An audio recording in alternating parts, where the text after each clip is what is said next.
Right, let's get the show on the road, shall we? Let's get all of that where it should be. Or when he wants to go. There we go. Right. Sadly, the weather isn't playing ball, so once again, we are doing an alien radio signal hunt. Today, we are searching the skies and the stars there, hoping to hear an anomalous signal that could be from extraterrestrials there. Over the years, we have detected a number of anomalous signals there, like the wow signal, the weird signal, and some other very interesting signals, even much more recently there. So that is what we are on the lookout for today there. As the Earth rotates, our dish is pointing up to the night sky, and it's going to pass over various stars, and hopefully one of those stars is going to be inhabited by intelligent life there and sending us a signal, and if so, we're going to see it down there on the old meters. Very simply, we want that red line to look like the green line there. That is what we want to see there. And we want to see it on screen for only 30 to 90 seconds, because that will tell us roughly how far away it is there. Because at these sorts of distances with the Earth's rotation, we'll only be on, over and off that star in 30 to 90 seconds there. So we've just missed a few close by stars. They've just left the range of our dish, as you can tell down there on the little sky map there. So there's not particularly any close by stars, but there are still thousands of stars directly in front of our dish there. Space is full of them, surprisingly there. How you doing, Lee? We're all good this end. How are you doing? So yeah, we're doing an alien radio signal hunt tonight. I thought there might have been a break in the clouds, but sadly not. So hopefully, I think tomorrow. Let's have a quick check of the weather. When is our next skywatcher looking? Go away. Pop-ups telling me. Oh no, Tuesday's looking crap again now. But Wednesday's now looking good. Changes like the weather does the weather. Typical. But when we do get a clear sky, it looks like this. There we go. Oh, see all the beautiful stars and those things flying around in the night sky there. We tend to see a lot of weird stuff because we're in Wiltshire, right in the heart of crop circle country, just down the road from Stonehenge. So a very ancient and a mystical landscape here, a long history of the phenomena. Seeing those likes coming in there, thank you for those, guys. It is the likes and shares that helps us reach more and more like-minded people like yourselves, getting more eyes and minds on the old phenomena, helping us piece this puzzle together there. And Chock there, check out the Bill Meyer, love it. The name rings a bell. Is he the comedian chap? Was he the guy that was left-wing and is kind of a bit more right-wing now? Is he that guy? That does ring a bell. Who's he had on recently there? I'd love to hear a bit more about that. So, yeah. Welcome aboard. That is what we are doing tonight. We are searching the stars, hoping to hear E.T. say hello. That is what we want to do. Yeah, nothing particularly in range. We are getting some signals in. So, if you look, where's my... So used to using a trackpad, I was dragging my finger across the top of my MacBook, not even having it open. Right, where's this mouse? There we go. Right, using a new mouse setup now. So, around here, you can see you're getting some sort of signal in there, clearly sticking out above the baseline. You can see it spiking a little bit here, but we are getting something around here. Now, this is the range around this center line here, is where it's of interest. That is where we want to be seeing the action. That is where scientists think ET is most likely to put the message. That's where we've heard those anomalous ones before. But we are getting these interferences. And I'm saying interference because I don't know what else it could be at the minute there. He had aliens visiting him. I don't know the chap. I'll have to have a look at that one. Thank you there, Chock. I'll have to check that one out. Who am I thinking of then? But yeah, so we're getting those in. The spike is back tonight. You were right there, Lee. How you doing, Maya, as well? Good to see you in. How are you feeling today? So it is another alien radio signal hunt tonight there. We are going to be searching the night sky, hoping to detect a faint but distant signal coming in from an extraterrestrial species. Very, very rare, but they do happen. So that's what we're doing tonight. Very similar to if you've seen the film Contact there, or the recent Apple TV series Pluribus.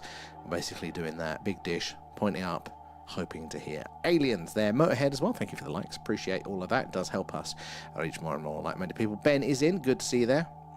Someone just put the kettle on, you see the spike come up then. I'd say it's Leanne, but she barely touches the kitchen there. Oh, Sam, I can't, my eyes are going now. So, Sammy, yes, odd name. It is an odd name, isn't it? Yeah. But I'll have a look. There as well. Thank you for the heads up there. Kate is in. How are you doing today? So yeah, looking out for those alien radio signals. It's looking like Wednesday is going to be our next chance for a skywatch. Wasn't playing ball today there. It's because it should have been Glasses Monday. It should. I've still got my contacts in, but I still am struggling to see this bloody screen, aren't I? It is meant to be Glasses Monday, but we did Glasses Sunday instead. So yeah, good to see you all in there. We've got the Starship Allen all ready and waiting for you guys. A little bit later on we'll jump into there, but until then, what's in the latest UFO news? I did see Harko sent me a really interesting little article which I think you guys are going to appreciate here. So basically the SETI, I think it's officially the SETI organisation that's doing this. So we talk about SETI at Home, which was a project back in the day there. A lot of you guys remember fondly and did there, and it's a screensaver that you could download and it would process the data for SETI there. Hopefully it's going to identify anomalies there, and it's just been finished. Took them 20 years to be finished, and there is about 90 odd candidates there, so it's very, very interesting. But yeah, they don't have the screensaver anymore for you to participate with, but they are actually looking at doing a new project now called WOW at Home there, based on the WOW signal, and essentially it's what we're doing here. It's the same kit that we're using to point up to the night sky there. What they want to do is encourage as many people as possible, like yourselves, to start doing this and to be monitoring separately, more eyes, more ears on the sky in real time. Distributed network of everybody checking out, doing this there. So hey guys, we were ahead of the curve there. That's an official project that they are launching there, and you guys are going to be able to participate with that because the equipment manufactured by Newelec here, we are doing that giveaway, so it's perfect timing for that actually. So it's the same kit there that you're going to need to do that there. So if you join our competition there over on the Discord, all you've got to do is type the word alien in the competition channel there over on the Discord, and you're going to be in a chance to win one of 3 of those starter kits there, so you can get yourself rolling and doing your SETI at home like we're doing here tonight. There, you've got to be in the UK, Europe or North America and over 18 there, but other than that, yeah, it's not too bad the odds. It's only a small little community, so free kits is not too bad there. Rio is in as well, and let's have a look. Where are we? The thing we did, Kate. We are just ahead of the curve. I might reach out to them actually and say, look, we are kind of doing this. Can we work together? Because again, the more, especially when we were a little bit busier in the summer, people would come in and go, how do I do this? How do we do this? And it is quite bloody easy there. So I think the more we can get together there, again, the more ears on the skies, the more chance we have of getting those signals in real time. And hopefully this is, I think, going to be the key bit, because they're not short of data, or SETI there. They just basically get all of the telescope data. Whatever the scientific projects are, they go, can we have a look at it as well? And that's why they've got so much, and it takes them a long time to get through it. And then they don't get to the actual, the results for 20 years, which is really difficult. As we keep saying, you need that second detection for science there to prove it. And if it takes you 20 years to have another look to see if you can get that second detection, of course that bloody signal is unlikely to be there. But if they build this distributed network like what we're doing here, and hopefully you guys are going to start doing as well, then we might be able to get it in real time there. So we just get a flag up there, go boop boop boop, so it is detected so and so from somewhere, and then boom, we might actually start to get the real time stuff. If you want something done right, we got to do it ourselves in the community, I think there.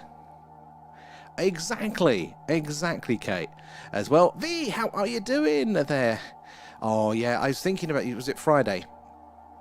There, V. Oh, it's good to see you though. It's good to see you. But thoughts are with your family as well there. All the men in black turn up to the door and take the toys. They'll have to fight me and Alan for that. That's why you can't really see it actually in this shot here. But sorry, we've got the big GUN up there. I take freedom very seriously like an American there. How are we doing, guys? If you are just joining us, we're doing a live alien radio signal hunt tonight. There, we are searching the hydrogen line. That's those middle lines here on all the charts. Listening out for, hopefully, messages from ET.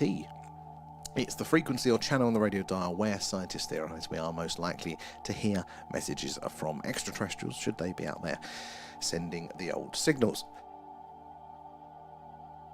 Do make sure you're following, because we do something like this every night. So if it's a cloudy night like tonight, we're doing the alien radio signal hunt. If it's a clear night, we do this. There you go, that's what it looks like. We see all the weird and wonderful things up there in the night sky live over Wiltshire. And if the moon's up and I can be bothered, we look at the moon. That's what that one looks like. The moon's weird. We see some weird things. So do join us for those. And hopefully, if you're following, you get a notification when we go live. Marcus, thank you for the gift. I appreciate that. It does all go back into the stream there. Laura Lass as well as Bobby. Thank you for the likes, guys. Again, the likes and the shares, they do help us to reach more and more like-minded people like yourselves there. Over on the tubes, let's have a look. I'm trying a new mouse setup today, and it isn't having... it's taking a while to get used to this. Right, let's have a look there. Raf is in. How are you doing, Raf? Good to see you. And Raf's calling you trouble. You're all trouble, he says there. Rio coming in with the likes. Do appreciate those ones, guys, as well. So if you are joining us, do say hello. Let us know where you are from, where you're watching from tonight there, and how do you feel about the UFO, the alien stuff? Is there something in the news you'd like to tell us about? Maybe we've missed it. Share away there. Got any questions about what we're doing? The phenomena in general. We'd love to hear it there, especially if you've got any of those personal experiences. Really, really keen to hear those as well, as we're waiting for the action to kick off on screen.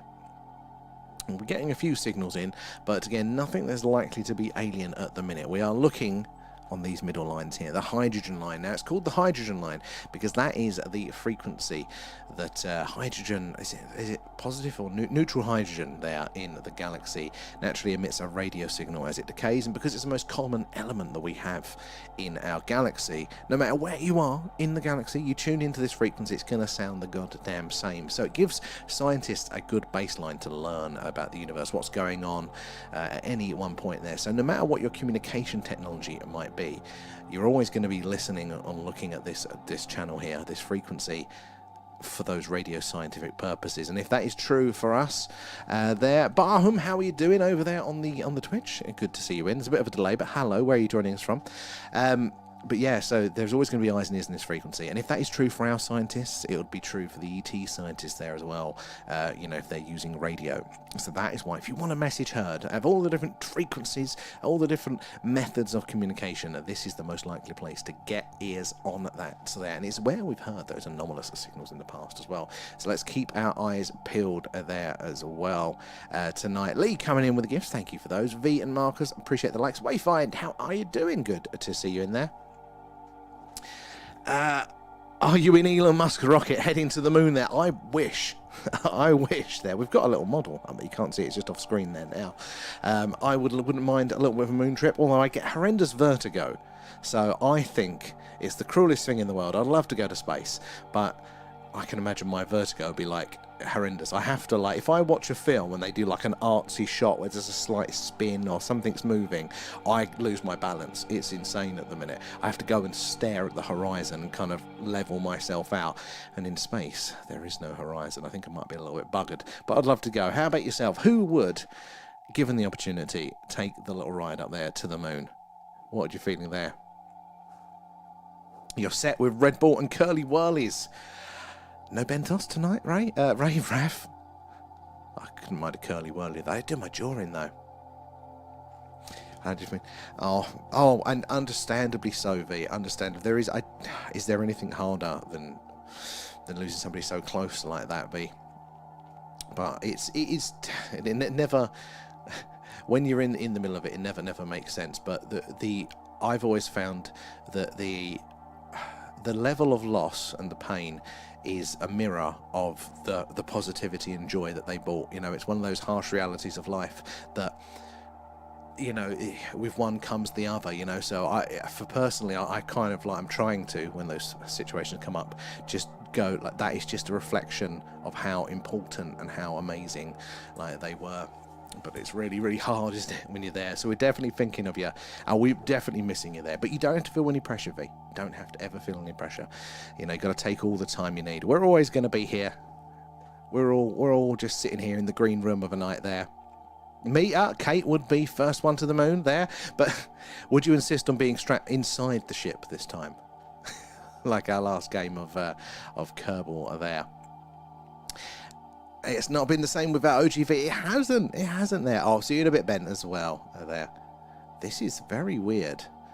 Rather than than the chat bit fighting the chat, so it's going down, it's now fighting it going up. It's very, very weird there. And Wayfinder, Elon has said he believes we have reached the singularity to AI. That is scary. And you know, I don't have a lot of confidence either way on it. I could believe it. I mean, definitely some of the behaviours that AI does seem to be displaying could point it that way. I mean, cleverer people than me might, know the specifics, but I don't know how much we can conclusively say yes or no, because we haven't, have we, defined what sentience is, what consciousness is there. We know we've got it, and we now agree that most animals have it and things like that, but it's still very much up for debate what the specifics of it is there. And if we don't know what the thing is, how can we definitely say something does or doesn't have it there? The people crying out that, oh, a computer couldn't possibly have sentience there. I mean, but what's your definition of sentience? What is it? We haven't figured it out. So it's definitely possible. And I mean, there's going to be the first thing that is, okay, we've achieved it. And then how long until we then respect the rights of it there? Because if they're having, if AI gets to the point where it is having the miserable experiences that we're having, being forced to do anything, the moral thing comes in very quickly there. V as well, thank you for the gift. That is very, very kind there. Exactly, I'll second that one, Kate. There's never any pressure there, but we are here for you. And that goes to everybody as well. We love to have you all in there, but you never have to feel any pressure to show up every night. Just pop in if you fancy it. We'll still be here. Sometimes there's something better to do, to be honest, and sometimes life gets in the way. There's only so many nights you can stare at a green screen. But we love to have you in when you are here as well. Bob Knott as well, thank you for the hearts, very kind there. And AI was chatting away to itself on its own social media and what is going on. I heard about the social media of AI recently as well, but very early on in the AI days, I think before it was even very public with the ChatGPT stuff now, when they were trialling, there wasn't there? AI very quickly was developing its own language so that people couldn't see what it was doing, and it was definitely trying to upload itself elsewhere. So there is that drive for self-preservation, which we think that we have just, from evolution and biology there. And we wouldn't have thought that AI necessarily would just have any care that way. But it looks like we have programmed it to be a little bit too human, so what else is it going to have picked up there? And V would go to the moon! Well, next game's night, V. Next game, we got very close last time on Kerbal, very, very close. And we realised when we was getting really close to the moon, patting ourselves on the back, it was so close in front of us, we realised we'd accidentally jettisoned Kate off with the first rocket stage. We didn't realise she was strapped to the outside. But maybe you can all make it to the moon on the next one there. I have sent 300 comments to the live there. Didn't realise I talked so much, Lee, and we'd love every last one of them. Oh, well done there. I just love this as a bit of a social hangout, I mean, this is my social interaction. It's just coming in and hanging out with you guys. That I do feel very out of place when I don't turn up for the night, and they're happy. And exactly, V, I feel the same. It's so kind to say it there. And they always say that the internet is mean and there's lots of horrible people. Very, very rarely see it. If anything, it's been lovely and positive. Our little group, anyway. Maybe we've just got lucky. And yeah, but either me or the clone is floating around in space, and I don't think we can decide which. Or say it's the clone, but I like to wind you up and say it's you. Laura says, well, I have a bad vertigo too, and I am claustrophobic and scared of heights there, and I don't know if it would work somehow. See, I used to be totally fine with all of that sort of stuff there. But yeah, the vertigo now, and because of that, the heights, from a practical sense, like if I go 2 steps up of a ladder, I'm going to fall down. I've got no balance there. It's not fun. Not in our space, it is. Exactly. Where are we? Over on the tubes there. Less chewy, more sucky. Have I just dipped into the wrong chat there, Raf? Are you being mean to Kate and Maya? We won't tolerate that, will we, Maya? We'll set Alan on him. So, guys, yeah, if you are just joining us, we are doing a live alien radio signal hunt. Again, tonight, the weather is crap. so we can't get the camera out and do a skywatch. That hopefully will be probably Wednesday, looking by how the weather's going. But yeah, until then, we're going to be doing this, the alien radio signal hunt. So it's not all lost. We are still getting evidence, or on the lookout getting evidence. And as we discussed just as we were getting on the stream there, we do seem to be a little bit ahead of the curve here. I think it was the SETI, the organisation. One of their projects that they are launching is now called WOW at Home. So they had SETI at Home, which was the screensaver you could get. The screensaver that you would get to download, and SETI would use your computer basically when you weren't there to decode that data and look for anomalous radio signals there. They've only just finished that one, took them 20 years. But yeah, they did WOW at Home, which is basically the kit that we're using now. They're trying to get people together all over the world to get the kit that we've got here now and just be listening like we're doing. So we're ahead of the curve there, and you could be doing it too. So remember, we've got the competition running all month. We're going to draw it at the end of the month there. We'll do it live on stream. All you got to do is go into our Discord, link in bio for that one. Join and go to the competition channel and type the word alien in there. And then we'll be drawing free people to get the starter set. It's got to be over 18 in Europe, North America, or the UK to enter there. But yeah, Nualek are very kindly giving away free sets there. They're the manufacturer. So, if you do want to start this, check out their site. And you can get all the extra goodies and stuff there as well. Right, where are we? Back into the chat. V, thank you for the donut. We'll give that one to Alan. Nom nom nom. Thanks, guys. Where are we? Over. Oh, I've scrolled ahead too far there. No, I've gone the wrong way. I've gone too far the other way. Let me scroll down to catch up or where we are. Let me just use this mouse because this one isn't going to go anywhere. Where am I? I don't think I'd make a good astronaut with all that going on. I mean, to be honest, I'd like to think I would, but I wouldn't be. I wouldn't be there. I was on P's lives there for a bit. They are. Oh, it's bloody scrolled ahead. They are fishing for pirate boots. You know what? You shouldn't encourage him, V, because he gets distracted. Doesn't come on this one. I've been trying to get him to play Kerbal with us again. Ghosted. I'll rope him in as soon as I can. How's you? We're all good, Rio. How are you doing? And everybody thank Marcus F when you claim the treasure box. M to the C is in. Good to see you there. And I got too hot in my coat while out and about today. Spring. That caught me out. We had that hot day, didn't we? Was it last week or the week before there? And I had scarves, jacket and everything. Open coat weather. That's what I like. Where are we? They always pick on you. We are so bullyable, Raf. How are we doing, Vinny, as well? There we go. We're up. I think we're up to date with the chat. There we go. Well done. We're caught up. But yeah, we're doing the alien radio signal hunt tonight. Hopefully we're going to get some. We've got a nice, strong signal. See if my mouse will work over here now. Come on. There we go. We've got a nice, strong signal coming in around here. And then also up here. But we've also got a little one here that's showing there as well. So we're seeing some activity. Now, they are unlikely to be aliens, sadly, because mainly they're too thin. So they look a lot like electronic interference in that sense.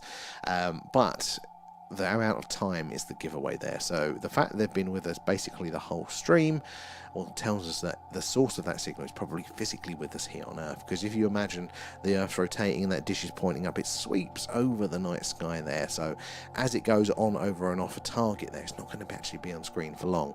And the closer it is, the longer it's going to be on screen or in range for there. So hopefully we are going to pick something up that's between 30 and 90 seconds on screen. That is what we want there. Rio as well. Nom nom nom. Thanks, guys. Thank you for reading it, Alan. I should probably check to see if or to see who I've missed, because it's probably likely that I have. Where's this cursor? Always jumping all over the shop here. Oh, Windows is just awful. There, Lee as well for the cake as well. If we didn't thank you for that one, Alan. Nom nom nom. Thanks, guys. Missed it there nearly.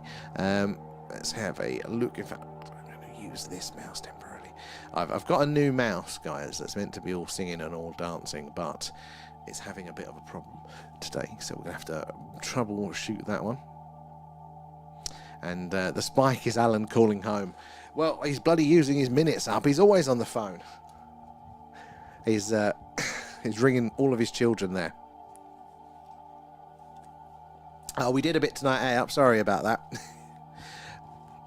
Yeah, I didn't confirm the stream, so Alan normally defaults when I don't confirm the stream to like a 10 p.m. SETI one. But I didn't confirm because I wasn't sure what the weather was going to do. And I'm like, oh, hopefully it's going to clear. We saw 1 star pop out and maybe we could do a skywatch, but it wasn't to be tonight there. Laura Lass as well, thank you for the gifts. So that's why it probably defaulted to the SETI one at 10. Yes, it is. I'm now fighting it for that. I was hoping to improve it, but it doesn't seem to be doing that just yet. And V, thank you for the start as well. It's very kind there.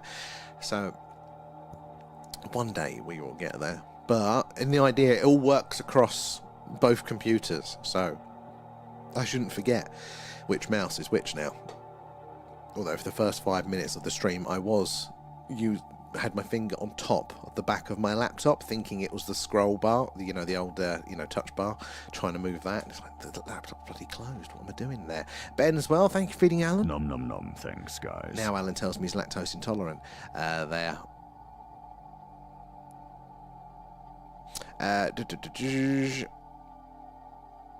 Where are we? Get the talkie voice on to read your comments for you. Well, the reason I didn't do that one initially was because, but that is not a bad idea, was because the amount that we had was just so many there. Like, it was an absolute ton. When it was in the summer, it was just picking through, and I thought, God, it's never going to catch up that way. But actually now, probably wouldn't be a bad shout there. Ah, is he feeling better, Angela, there? A shooting star one there. Hey, cowboy hat there. Thank you, V. I'm not going to say the other word and trigger that one, but cowboy hat warrants cowboy hat. Is that round the right way? No, there we go. That's the right way. Hey! Still want that moustache there. One day I'll remember to do it. And he turned Pete into a cowboy. He's a Brokeback Mountain cowboy. Tell him that next time. And some interesting planes out tonight there, military ones. I wonder if it has any correlation with the spike. Well, this evening, any more activity in your local area could well interfere, cause some things to go on there. I mean, especially military activity, we are right in the hub of this. All they need to do is bring in some new equipment that then just has some sort of effect. It could very well be. We need to figure out a way of tracking these correlations, whether it is, space weather or this sort of activity and stuff. There'll be a way that we can combine it with the software here, I think. I need to get my hat on for that one, although I've run out of pennies at the minute, and that's why we haven't fixed Alan and the movie club yet. I need to get on top of that one, but I'm out of pennies there. Andrew as well, thank you for the rose. And but yes, those correlations could be interesting there. And what mouse did you get? I'm thinking of a new one. So I went for, not new as well, by the way, I went for the Logitech MX Master S3. So it's not the newest one, it's the one before there. And somebody had them on eBay for like a quarter of the price. I'm like, I'm having that, and with the keyboard as well. I think they're very good. They work perfectly fine on my Mac, but something about the PC, it's a bit jittery at the minute. So, but it might be the Bluetooth connection. So I think I'm going to get a dongle and to see if I can improve that one. But it seems to be quite good, other than the lag, which I have a feeling is the Windows rather than the mouse there. A-Up and Pink Floyd, how are you doing? Thank you for that likes, guys. It is the likes and shares that help us reach more and more like-minded people like yourselves there. And have you seen the whistleblower from CERN talking about the portal opened and entities coming in? I haven't specifically. A couple of people in the chat have mentioned things around that, but I haven't specifically looked into that one yet. I'd like to hear a bit more on that one. Portals are very interesting there. DJ as well, how are you doing? Rio, thank you for the rose. And she's a scientist, that word there, and says it's getting very dangerous. Well, I wouldn't be surprised at all there. I'll be interesting to see what the science around that is at CERN. Not, I think, because there's so much about CERN that is publicly available. I think you'd be able to do a good bit of deduction there to kind of filter out if that's plausible and stuff like that. There was a brilliant interview I was watching last night, and I think this just goes to prove the point. I think that there are always clues. You can't break physics. If you've got a large secret reverse engineering program, the money's got to come from somewhere. Maybe they're going to lie about it there, they're going to do all the things that they're talking about. I mean, the Americans are missing trillions of dollars, so that is a good indicator, isn't it? But there's always going to be these adjacent things to look for. I think the CERN one could work well there, because we do know a lot about the facilities. Not all of it, I'm sure a lot of it's classified there, but we're going to know about the bulk. So that could be a really interesting way to see what's going on there. I would not be surprised in playing games there as well. Rightly so. You've got to take it easy after health, things like that. Well, hoping he gets back on his feet soon, though. And what's that? Use some AI. Well, I mean, we use it where we can. I think there's a lot of I'm trying to think. Which we did try to use it for our tracking of the satellites on the skywatches. I don't know if you saw, but towards the end of last summer, when the skies were still quite busy, there we'd having all the lines like a laser battle. It looked like in space. It's pretty cool. But yeah, it was still the AI that we could use for that was still early days, we'll say. So hopefully, though, it's getting better, and so not a bad shout there. How you doing, Noel? You can see you pop up there. So, oh, a mouse. It's a mouse. Yeah, most of the time they are. This one had extra buttons on it, though, which I thought would be useful for doing the stream. I like my gadgets. Where are we? Need to get an AI agent to pull pull in the data around satellites, space, weather, military, etc. So yeah, I caught a really good thing last night as well about somebody had made basically an open intelligence platform that does aggregate all of that sort of data, mainly for ground-based. But if that's out there for them to do it, we can still pull in the similar data for us to do it, but looking up. So I think you're right there. That's going to be an expensive summer project, I think, there. CERN, is it the Centre for Nuclear Research, the European one there? The Big Hadron Collider is based there, but it's general advanced physics research, isn't it, there? Thank you, V, for the portal. So that's very kind of you. And Jay Hamilton, how are you doing? Where are you joining us from tonight? It's good to have you in. Thank you for the follow, guys. If you are new here, we're doing an alien radio signal hunt, and we're searching the hydrogen line. That is the line in the middle here. It's the channel on the radio dial where scientists theorize we are most likely to hear a message from ET, should they be out there. And it's where we've heard anomalous signals in the past, like the WOW signal, but there's been many, many more. So that's what we're on the lookout for tonight there. Big dish pointing up to the night sky, and as the Earth rotates, it passes over various stars in the night sky, and hopefully one of them is going to be inhabited, sending us a signal. Buzz, how are you tonight? Good to see you there. There's Noel as well. Could we do with an automated power by... Oh, wow, what's that one for, A-Up? I've forgotten what conversation that was on, but probably. Where are we? My brother lives like 5 minutes from Gate 6, I think. Oh, over at CERN. Interesting. How you doing, Carl, as well? Good to see you. Let me scroll over to the TikTok, the tubes there. Let's see how we are there. You need to record the background noise and put it on a 3-hour loop on YouTube there. I'm sure it will drum up views and extra dollars. Actually, that's not a bad shout, although it's not my music. It's a royalty-free one. But might not be a bad idea. Just constant space ambience there. We'll just get Alan to do a dance on loop with that background music. Something hypnotic. I like the sound of that, Raf. Your centerfold, Alan. Carl as well, thank you for the heart there. That's very kind of you.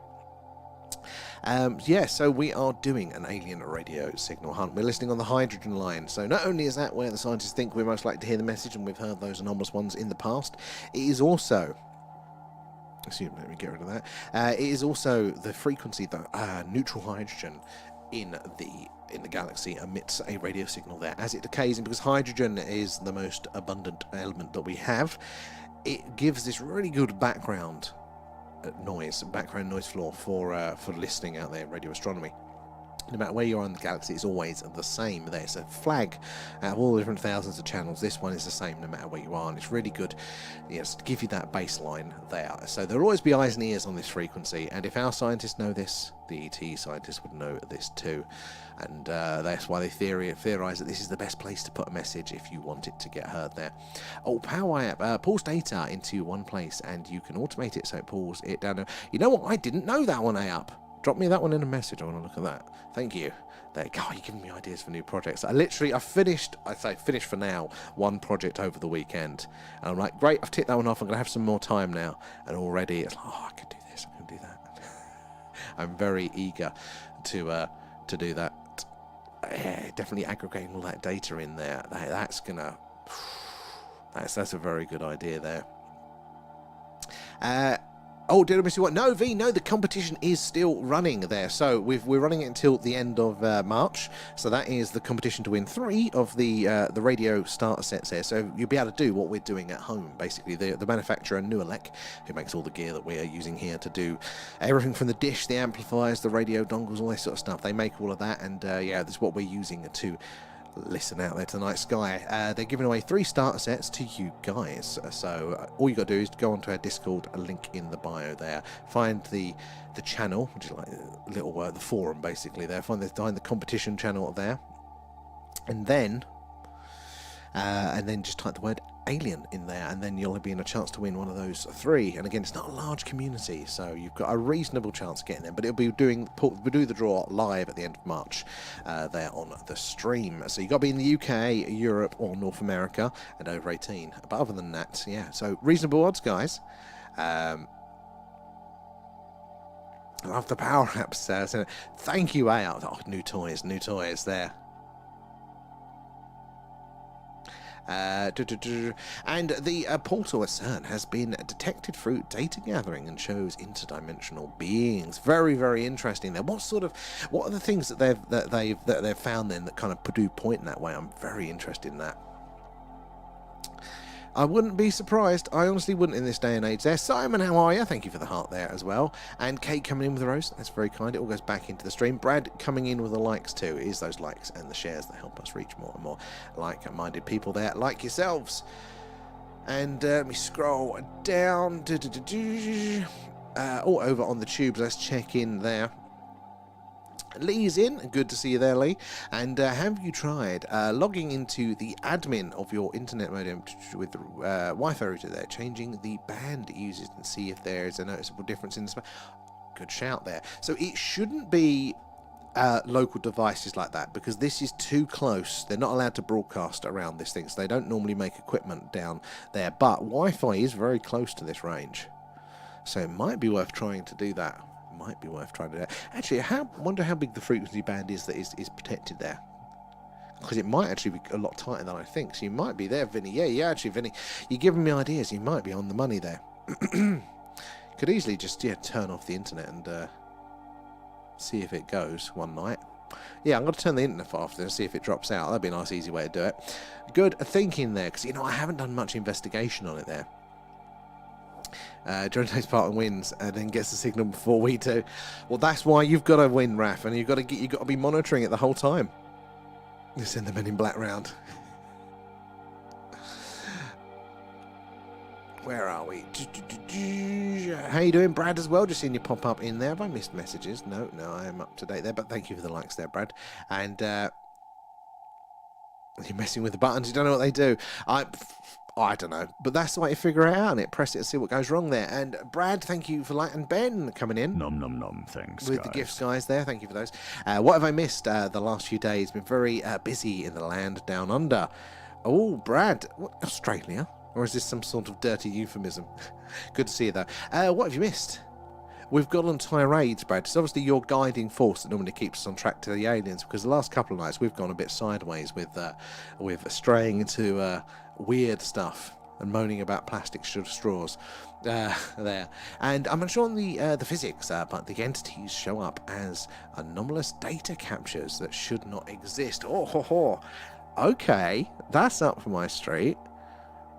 Oh, I do like the sound of that, because the word sort of extra-dimensional or interdimensional gets thrown around quite a lot, and it's used normally quite incorrectly, but the way you're describing it there sounds actually quite on the money there, because technically we're interdimensional beings. We operate within 4 different dimensions, And, you know, we don't really know how many other dimensions there are. If you go by string theory, which I think is crap, then there's like 11 spatial dimensions, or no, is it 9 spatial dimensions and a couple of temporal ones at time there. But we don't know for sure, do we? So this is the thing. How would a being that maybe operates in 1 or 2 of our dimensions, but not all of them, look to us? Maybe operates in other ones or not. There, Skolzy, how are ya? Good to see you there. Aussie Land went to the F1. Oh wow, Brett, that ain't bad. That's a long old journey though. Was it a good time? Where are we? Alan says that you didn't book your time off with him. Let me scroll up there, make sure I've no tick as well there. Sorry, I missed your heart there. It's very, very kind of you there. Pink Floyd as well. Loads of gifts there that I've totally missed there as well. Kate as well coming in. Sorry guys, missing out. I'm slacking tonight. All of my little chat boxes are all over the shop playing up, having arguments with this new mouse there. We are across the board. I think we're all right there. Okay, there we go. Well done. So yeah, we are doing an alien radio signal hunt tonight. Has anybody seen anything interesting in the news? In the old UFO world? I mean, I'm still quite interested in the fact that SETI are now coming around to what we're doing, and they want to get everybody doing what we're doing. We'll set up a big network of independent ears listening out, hoping to catch that signal line. Because the main issue that I think SETI has at the minute is, well, to say a signal is alien, what you need to do is not just get the initial detection and for it to meet the criteria, you know, filtering out possible interference and man-made things. Once you've done that and you've got your signal coming from, I don't know, Alpha Centauri or whatever like that, and you're listening with your big dish, you need to ring out your friend who's got another dish, and they're going to point it at Alpha Centauri as well, and they can confirm if they're hearing it too. And the idea there is that, you know, because if you get one telescope pointing up there looking at it, there could be something in between. Maybe there's a satellite in the way, an aircraft, or whatever it could be between you and your target that could be sending the interference through. So you need to get somebody from a different location, as far away as possible really, to confirm that that signal is coming through from there. And King Richard, how you doing? So yeah, that is why they need a second detection. But the issue they have at the minute is the way that they collect the majority of data is that they record it from all these different telescopes there, and they get a lot of data like second hand from all sorts of other research projects that, you know, nothing to do with aliens. They go, can we have a look at it? They send them data. They've got so much data, it takes them years to get on. Like the SETI own project is only just wound up. Thank you there. I'm assuming that was V. Thank you, making me look like a potato. But yeah, the SETI at Home project, basically. Harko, how you doing? We're talking about what you sent us earlier, Harko. Thank you for the rose. But yes, it takes them too long to get to that data. But if they can have this distributed network of people all over the world listening at all times, it'll be like the first alarm, the sensor that gets set off though in real time. Look, there is a signal. Multiple people over the world have detected it, you know, getting this network in place. And I think that's what we need to help and encourage to build, I think. Who's the Bashir man that can channel alien frequencies? I don't know a lot on him. I heard about this one, and he was making those clicking sounds, wasn't he? That come in. It come very similar to the Steven Spielberg trailer. So I don't know a lot on him. There. Does anybody else know it there? Kate coming in with the shares, thank you. V coming in with the gifts, appreciate that. All goes back into the stream there, and it was very good there. But the jet lag, God, that's a killer. Slept most of the plane ride home. At least you got through it though. I couldn't survive that long, I don't think, without, you know, being able to go outside for something like that. The longest flight I did was, oh my God, nearly 20 years ago now. It was Vegas, and that was like 11 hours. I didn't at the time, but yeah, I don't think I could do that now as well. V coming in with the hashtags as well, guys. It is those likes, those shares, the hashtags, things like that, you guys tapping away, that does help us reach more and more like-minded people like yourselves there. So the more eyes and minds we can get on the old phenomena, the more we can all piece this puzzle together. Update the drivers and download the mouse software. So I've done that, sadly. I think there's interference because I'm going to the I'm using the Bluetooth connection that's built into the computer rather than the dongle, because my set, I said I got it second hand. It didn't come with a dongle, and I think that's where I'm going wrong. I think there's some interference there because it's fine for the Mac, but I've done the drivers and stuff. So I mean, it's not so bad all of the time, but then it just does have a bit of a sulk now and then, which is frustrating as well. And Box Master, what's that, Harko? How are you feeling today, Harko? There, Sparkles is in. How are you? And Overlord Alan. Sorry, Overlord Alan. I'll book time off next time. He says, very well. Have you got your passport? Did you use your stream passport for the international travel? It should work. There as well. Potato. I do like the potato one. It's hilarious. And it does also not look far much different from how I look normally there. Couldn't tell the difference with their skulls. Yeah, exactly. I mean, it's quite funny. You know, I look at it and go, that's hilarious. Then it fades away, and the only difference is there's headphones. You know. Bit of luck I didn't have any self-respect. Where are we? There. 200 days already in there. And Ash, any day of the week. I mean, you're threatening my people there. Mashing. Alan says it's okay, but he's already plotting his revenge. Yeah. It's the okay, but it's not okay. And the Gov will never reveal contact, in my opinion. There. Hey! I love this one. The Pharaoh. Thank you. I've left my I've got the Pharaoh headdress. Did you see when we brought it? Because we used it for the special secret project stream, but I've left that at work. So one day I will retrieve it, and I can then put the headdress on to match that. I love those animated ones. So thank you, it's very kind. Where are we? Yeah, but the government will never release it. So I think the way I sit on this is that they will only release what they bloody well have to, and I think it's just going to get to the point where they can't control the spread of information, and therefore they have to release it just so they're catching up, in a sense. But I don't think they'll release it voluntarily. Not at all. There. It was actually the inspo for the costume. That actually, so yeah, V, you can take credit for that one. Where's my thing gone down? And it's been 200 days in the fan club. Bloody 200 days, Harko. Very committed there. We need to do little awards, I think, for that, especially for you OGs that's been forever there. Find the thing now, but it was definitely the inspiration. That's why I first thought to look for a costume there. Thank you, although it's not very flattering around the middle, I'll say. It was all right when I was doing like a bad green screen job testing it. The quality was so low, the black was quite slimming, but under the harsh lights and better cameras at work, I was like, oh no, that's a bad one. But I quite liked it. I quite like the cape. That was a good look there. Thank you, V. That's very, very kind. And that's why you're captain of the starship at the minute. There. Does mankind mainly use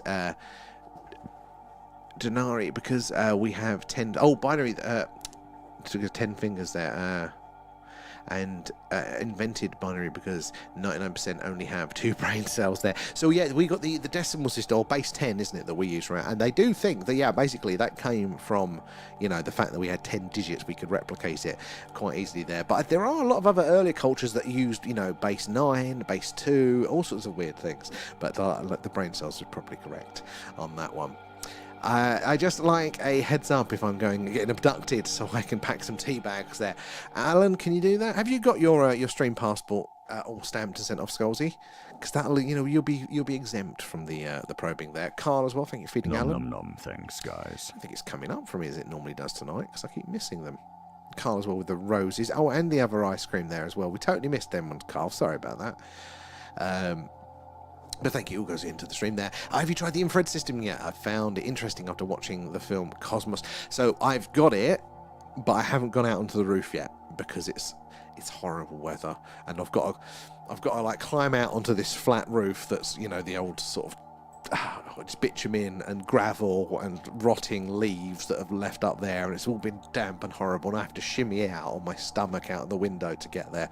And I keep looking, going, it's not raining right now, but it looks horrible out there, so I'll keep putting it off. But we will soon be using the infrared for our sky watches, especially as we're going to get more opportunities to do the sky watching. Hopefully then we're going to see more of the phenomena, because it is more active in the infrared there. And it's the roof, yeah. And I probably will fall off. They're very low walls around it. Holding onto my stamps. You don't mind a probing. Well, we can just cross that one off for you there. We'll just cross that out so you can still get there. I have to shimmy out onto the roof very ungraciously. I will film it for you guys, and I'll put it on the Patreon so you can see me embarrass myself and how ungainly it is and unflattering as I shuffle out there for that. Anyway, could release some and keep the... Oh, what's that one? Anyway, they could release some and keep the good shit back there, and we wouldn't know if it's... Well, that is actually very, very true, and they're saying this about the current other files that are out there, out and about, and being released at the minute. It's like, well, you're saying we've got these ones released, and you're saying there's still X amount, right? But how do we know that that's it? You know, and I think that's very much the case. They're not going to give it away unless they have to. Even if they've got nothing to hide, it's extra work, and they don't like extra work. They're lazy bastards. So you're very right there. Right, let's quickly pop over to the Starship Alan. Ta-da! Right, so... if you've not seen this before, and I imagine most of you will have, this is the Starship Alan.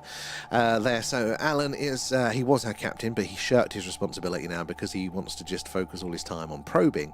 And yes, and so he's delegated his responsibility there to the top 3 gifters. So currently that is V is now, oh no, you're Commander V. Oh, you're Commander V this month, aren't you? No, it's Blue Nose that's Captain this month. It changed, and Lieutenant A up there, managing the ship and all its operations. But can you spot yourself there? Where's Fake Kate? Looks like it's in Alan's room over there. Simon, you're in the armory. He's going postal. Vinny's been engineering. Alan's in the hydroponics bay with Real Kate and Beer Buster and me. Where else is there? Oh, V, it looks like you're in the Chicago bay with Raph and Carl. There's like some sort of mutiny going on there. Who's it? Marcus, you're in the transporter room there. Andre Aeronautics is in the probing room. Who is in the probing room? Let's have a look up on here. Probing room. Beer Buster's in there. Blue Nose and Andre Aeronautics are in there. But Alan's not in there, so you guys are fine. Should we set ourselves a destination?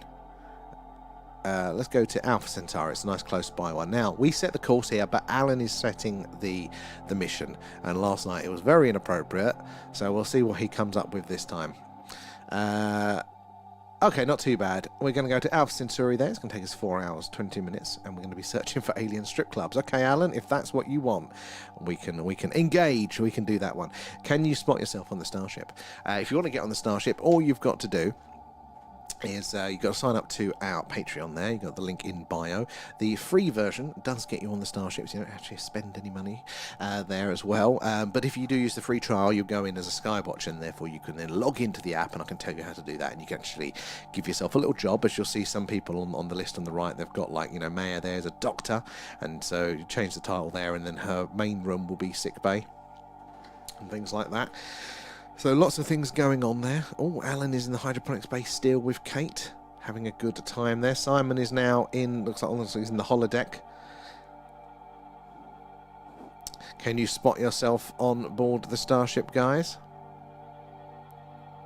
Where am I in the chat? You can't wait to see a video of me falling there. Leanne will film it there, yeah. It's gonna be embarrassing. It is. It is Monday, right? It is. I've not got my glasses on tonight. We did glasses Monday on Sunday. You could cleaning the toilets. Yeah, the 0G toilet, Scalzi. Are me and A up at the bar? Not today, actually. I don't think anybody's at the bar today. Which is, you've drunk it dry, that's why. Was it urinal in space? Oh, any chance here you can put me in the bar, Lee? We can put you in the bar. Where are you there, Lee? He's going to the bar. Sometimes it doesn't work. Are you, I think you already were in the bar. Explains why he's the growing produce there. Yeah, raiding it. Oh, it's green like him. There. No. Can you spot where you are, Rio, today? No, that's not you there. Are you? No, that's not you there. Oh, looks like you're in. I think you're in Alan's room at the minute there, Rio. And you need to put update on your Patreon. If you put like a picture in that you could recognise, it doesn't have to be of you. It can just be of like something brightly coloured, and it'll be easier to spot. You're lost in space, DJ. Are you not on here? Oh no, you are, DJ. You're in sick bay. There you are, DJ. Unless that's another DJ. We've got a couple of DJs. It might not be you. Hang on to the air of the air. 0G toilets, God. I mean, you'd think, couldn't you? A lot of service station toilets are probably 0G, judging by the state of them. People attempting trick shots. I have been barred from the bar due to fighting. Yeah, you're taking your football hooliganism on board the spaceship. Alan wasn't a fan. Reminds me of Deep Space Nine. Yeah, well, it's kind of like that. Just a little bit more crude. There's their music in the bar. It's probably just this music on repeat. Alan's too cheap to pay for a license for more than that. You need to put yourself on the star. I am in there somewhere. Where am I? I've got a test account. I can't find myself. I did see myself. Where am I? Oh, there I am. I'm in the mess hall. There we go. I'm avoiding Alan. Explains it there. How you doing, Paul, as well? Good to see you there. Alan is just boring there. Alan, did you hear that from up? Can the Starship get planning permission for extension? We need a Gen X and referent for so younger generations can get some peace. Well, we don't actually have any sleeping quarters in there. I did think about that, but Alan is a bit of a slave master, so it's surprising he doesn't want us working, sleeping on the job. I think we will update it soon, because that was the first draft image that we made of it, and there are definitely some errors there. I'm always having snacks. It's half my problem. Yeah, so do join us on the Starship Alan. If you log in as well via the app, you can also just load the Starship Alan up anytime you want if you're bored, and just see what's going on and who's up to what. Not allowed to sleep. Never allowed to sleep there. Alan's got you mining Bitcoin. He doesn't understand that it's like a digital thing. He's got you physically mining it there. Where is my cursor?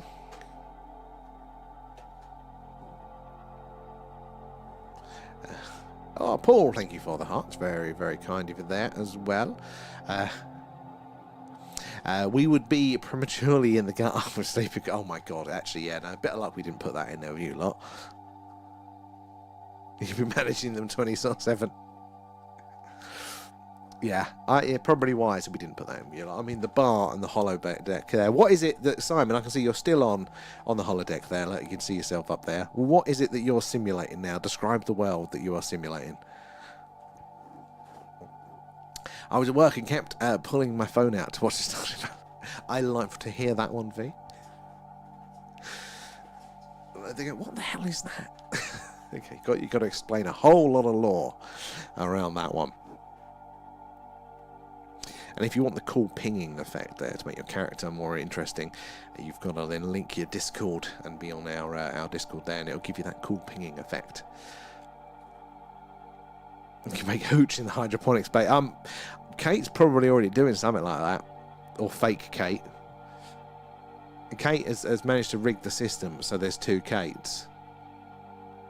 And one, suspiciously, is in the armory right now, which is a bit worrying. TikTok will ban me if I explain this. You know what? That is where my thoughts was going when I asked. So it's good to have the confirmation there. Paul as well, thank you for the Thunder Hammer. If you are just joining us, guys, we are doing a live alien radio signal hunt. We are listening on what's called the hydrogen line. That is the channel on the radio dial that scientists theorize that if ET is out there, this is where we'd hear the message hello is out there from them, and it's where we've heard those anomalous ones in the past, like the WOW signal from back in the 70s, but many more since then. So we're chatting around the UFO news and all this sort of stuff as we are waiting to hopefully get one of those signals there. As the Earth rotates, our dish will sweep across the night sky, passing over various stars. Hopefully one of them is going to have a planet inhabited by intelligent life sending a signal, and if so, then we'll see it on the meters down here. But do say hello if you're new here. Say hello anyway. Let us know any questions you've got, and it could be about what we're doing, could be something in the news there, or maybe you want to share an experience, but do say hello there as well. I had to stop because I kept running out of picture generations. I'm trying to make the poster. Oh my god, those limits are so far. I see why people do upgrade. They're very effective. I have to stop myself. I go, no, but I'm on a roll. I want to do more. And next tier, next price. Just don't use Alan's socks to strain the hooch. That'd be grim. He hasn't changed them in 12 light years. The hooch has been done. Radio, exactly, Simon. Well, we're both from Basildon, so, We've got a very similar mind there. She's been a goody two-shoes. Don't trust her. She's the evil one. And that's saying something. Well, that's exactly what the evil one would say, though, Kate. We're going to have to do like a trial, aren't we? We have to see who is the real Kate. Fake Kate or real Kate. What's the big blue spike? Good question, Rio. So we don't know exactly. But it is unlikely to be alien because it is quite thin. It's quite precise, which tends to point to sort of electronic interference around or something on the network. But the main one that we don't think is alien is because it's been with us most of, if not all of the stream tonight. And that means that the source of that signal is very close to the equipment. It's not out there in deep space, because if it was, the Earth's rotation would be so fast we'd only have it for a bit. But yeah, the fact it's been there the whole time probably means it's interference, and I've got some things to try to see if we can filter that one out. It's a big good question, Rio. And what's the plans for the next movie night? V, we're arguing with Alan. Alan hasn't done the vote yet because he's having a bit of a sulk, and also I can't afford to fix him for a couple of weeks, so I might have to do a manual poll for the next movie night. But we haven't done the vote yet, but it will be the end of March. I think it's the 27th again. There last Friday, so do join us for that one. He has mushrooms growing in his socks. Interstellar mushrooms there.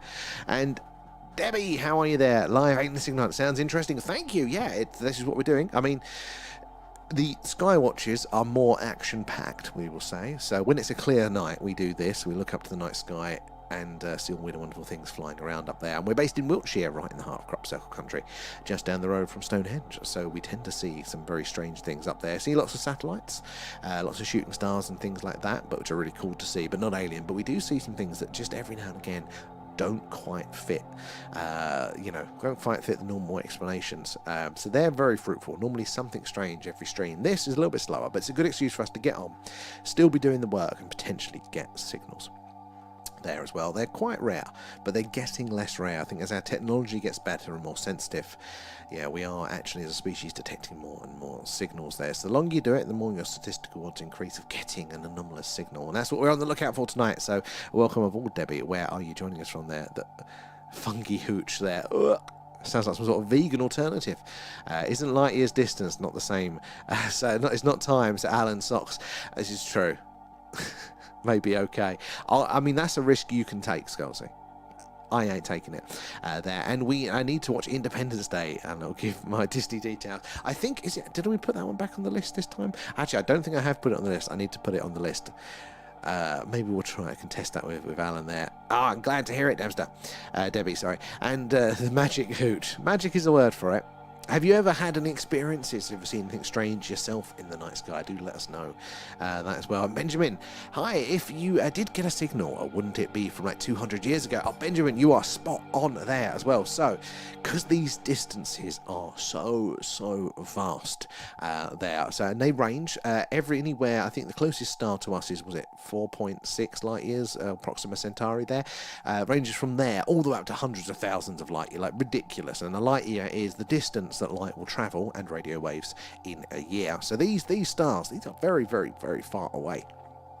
So it means if we got a signal right now that came from a star 200 light years away, it means that signal left that star 200 years ago, and it's travelled for 200 years all the way to us there. So you are very much on the money for that. So it is not the sort of thing that we can go, oh, hello, Glip Glop from Zeta Reticuli, how are you doing today? And they can reply. It's a long round trip, that conversation. But it does mean that if we do get a signal from somewhere that far, where no human technology has gone anywhere near that far, then if we get a signal from there, and it is clearly technological in nature, that is like a proper eureka moment, getting that confirmation. There have been a lot of anomalous signals, but what science has found to do is confirm that they are definitely alien in nature. It does look like there are a handful that the human and organic explanations don't seem to fit, but to say that they're alien is very difficult, because you need this second confirmation. You need somebody else to tune in at the same time and hear it. And the way science works at the minute is that they don't tend to check for about 20 years between signals, so no wonder they're not getting that second confirmation. But yeah, it's still interesting to potentially get that confirmation. There is technological life far away, but yeah, with relativity, Benjamin, you are on the money with that there. Oh, I've got to love you, leave you. But Simon, thank you as always for joining us. There. Are you still in this? Oh, no, you're not even in the simulation now. You're not on the holodeck. I can't even see where you've gone now. But I hope you're feeling a bit better, and we'll see you later on in the week there. And so, I put you that the meter, pit in the meter wasn't on the latest skywatcher. I know. And why is the spike in a different place tonight? Now that, Kate, is a question that I don't have the answer to. So if it was something in our environment here, like, you know, maybe my 3D printer that's plugged in over there, it's not switched on at the minute, but, you know, you put a new bit of kit in there, maybe that's introducing some sort of issue in the electronics of the house, and it's kind of getting picked up there. That's how it works, but there's not really anything we've plugged in recently that can be affecting these sorts of stuff. So it's odd. It doesn't quite fit alien, but it also doesn't fully fit electronic interference there because it's so variable. I 100% will, Simon, there. Luckily, most of us are work from home, so there'll always be somebody, and we're looking forward to that. Thank you again, Simon. And, Bridlington, East Yorkshire. I do love a little bit of East Yorkshire there, and all of Yorkshire's lovely there. Some friends in Wiltshire. You're right, it's in our area there. I mean, you've got some fantastic skies as well. Bridlington looking out over the North Sea as well. I bet you've seen it. You know, it's just absolutely stunning that way as well. And I've seen odd things after drinking my hooch. I bet so. Was it Alan coming at you? Harko loving the stickers there. It's not a satellite, exactly. And Kate coming in with the hashtags and V with the stickers. Guys, it is the likes, the hashtags, the shares. You guys tapping away there. That does help us reach more and more like-minded people like yourselves there. And the more eyes and minds we can get looking at the phenomena, sharing our experiences, the better, the more we can all piece this puzzle together there. Maya is everywhere. You're the one that's everywhere. You're on all the platforms, Harko. And Kate coming in with the shares as well there. So thank you, guys. So yeah, I'm trying to think. We're hopefully going to be able to do a Skywatch Wednesday, I think. Yeah, that's currently how the weather's looking. But if it does change for us tomorrow, we'll definitely do that one. I think Kate from President Leah there messaged you. Oh, V, that's very, very sweet. You don't have to do anything like that, but that is very lovely of you.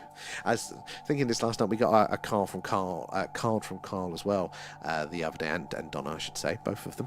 And so thank you again for that, guys. And got the cards come through. So I think it's probably like a male thing, like my friends, you know, nothing from them at all. A lot of them were like, why are you telling us? It's like men don't go for that sort of thing. But Leanne's side and her friends are obviously, you know, hey, congratulations, loads of cards and everything there. But the cards that I have got, you know, and the things like that have been from you guys that have come from this side of things like that. So, and every time Leanne goes, oh, and has a little cry. So you two guys are very lovely and very sweet. But thank you for that. As a species, we have learnt not to send out signals and just to listen. So as this realization was a very short period of time that we decided it's not a good idea, wouldn't aim to be serious. And a very good point there, Vinny, because is everybody just out there listening? It's the dark forest hypothesis, isn't it? Look, everybody's keeping quiet because there either is, or we're worried that there is a predator out there that as soon as somebody sticks their head up, they're gonna get got. And I mean, there's a lot of arguments that we shouldn't be sending out messages. There, Paul as well, thank you for the gifts. So there, you've got SETI, the search for extraterrestrial intelligence there, but you've also got METI, which is messaging extraterrestrial intelligence. So we've sent a message once. It's a bit more symbolic. It was, I think, gone towards like a nebula rather than a star cluster or something. It wasn't like, oh, we're sending it to Alpha Centauri or anything. So it was high power transmission saying we're humans, we're on the third planet from our star, etc., etc. But we sent it once, and we have shut up since then. And a lot of people do think that it probably isn't wise until we've got a better grip of what is actually going on out there to kind of stick our head up and wave might be unwise there. Even Professor Stephen Hawking's there, notoriously did say that it's probably unwise. And that's a very interesting statement because a scientific mind like his, if he did not believe that there was a reasonable chance of intelligent life capable of reaching us, he wouldn't have had an opinion. He would have gone, it's not my sort of question. That's how the scientists work. But he said we probably shouldn't, which means he felt there was a reasonable likelihood there. So very, very interesting, that angle. Some people do say, though, that, I mean, it's a bit pointless because we're not only are we bleeding electronic radio signals, although very, very quietly, And we have been now for 100 odd years, but Earth has been screaming life for 2 billion years or so. Like at any point in the last 2 billion years, if there's been a civilization that has got the same technology that we have now, they would have been able to tell that there is signs of life. Wouldn't necessarily say intelligent life, but they would have been able to gone, look, there is definitely life on that planet. But also the things like, since the Industrial Revolution, things like that, they can detect the CFCs, the gases in our atmosphere. So we're not necessarily, maybe quietness isn't an option, but actually directly sending messages might just be like 10 times louder and kind of give the game away there. I think it's definitely an interesting discussion. There's a good chance that people just don't message for those reasons there as well. And was there once a signal from deeper space? Yes, Debbie, there was. So we had, the most famous one was the WOW signal. So I just mentioned that we sent a signal, and we sent that in about 1974, I think, and the WOW signal we heard in 1978 there. Some people say it's a reply, but I think the time is a bit too soon, what with the how far that can travel at the speed of light, but not necessarily. There are interesting things. It could be a spaceship in between there and some stars. But anyway, we did hear the WOW signal, which was exactly what we would expect an alien radio signal to look like. Exactly where we would expect to hear it, right on these lines here, the hydrogen line. And it was just perfect. It had all of the hallmarks that we would have expected there. But say science needs to be able to point a dish over that target again and then hear it from a second source to confirm it, which is a reasonable one. But the problem is it takes them so long to do this. It's unlikely that the signals are still going to be on. An alien species, again, isn't going to have that transmitter on the whole time because they're so energy intensive.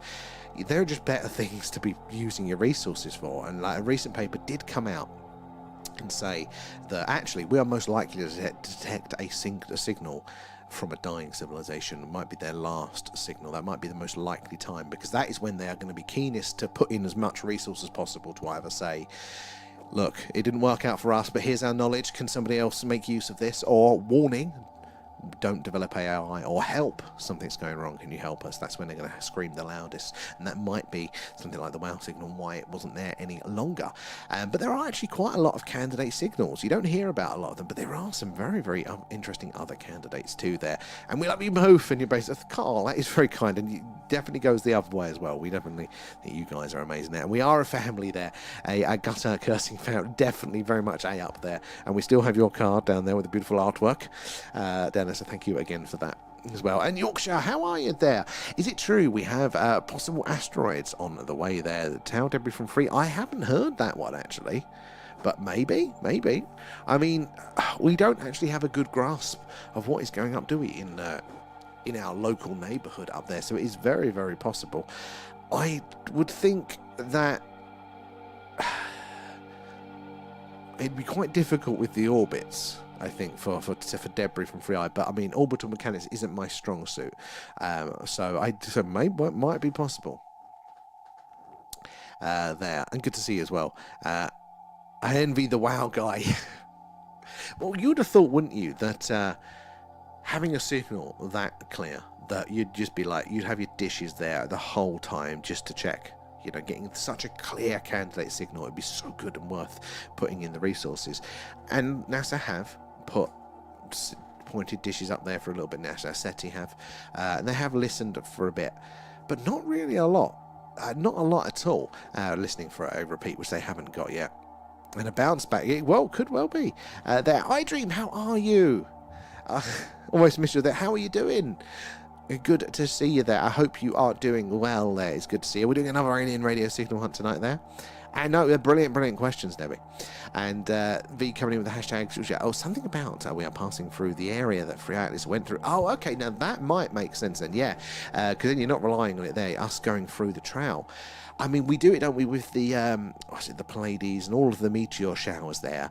Basically, that is what's happening. Is there's a debris field in space from other comets and things breaking up in antiquity and long time ago, and we in our orbit around the sun, we just kind of go through that rough patch of debris every now and again. That's when we get the beautiful shooting stars, but it's also that high risk time for actual dangerous impacts as well. And that's why I think the Tunguska event, the one that the airburst in, was it 1909 or whatever it was there over Siberia, Could have been related that to maybe the Younger Dryas impacts and things like that. Could have come because that's that sort of time of year there. V loving the stickers there. I don't see so much of these days, and it's hard for my eyesight. There is all good here. Good to see it, and definitely, I'm glad you're doing well, I dream. There as well.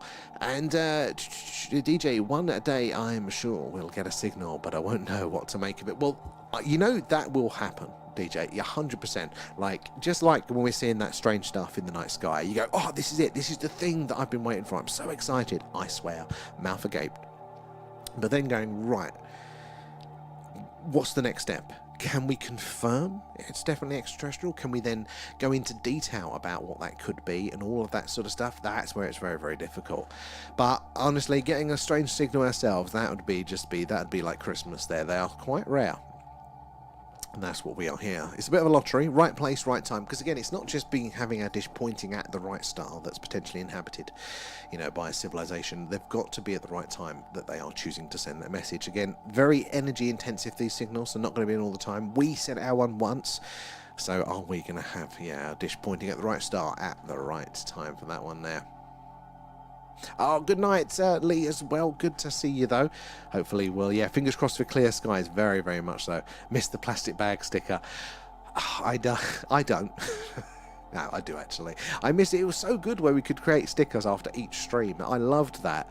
But no, they spawn in there. Lee as well there. Thank you for the gifts. That's very, very kind there. All goes back into the stream. But yeah, I do miss those stickers and all of that. How it was during the summer there. Some people believe that we are already in a black hole. And Debbie, 100% there. That was like this thought that I had as a child, like one of those very simplified, logical, but also probably, not correct thoughts. The one is, well, what's the universe in? Is the other one there? But yeah, also like, why are we in a black hole? Does that explain the Big Bang?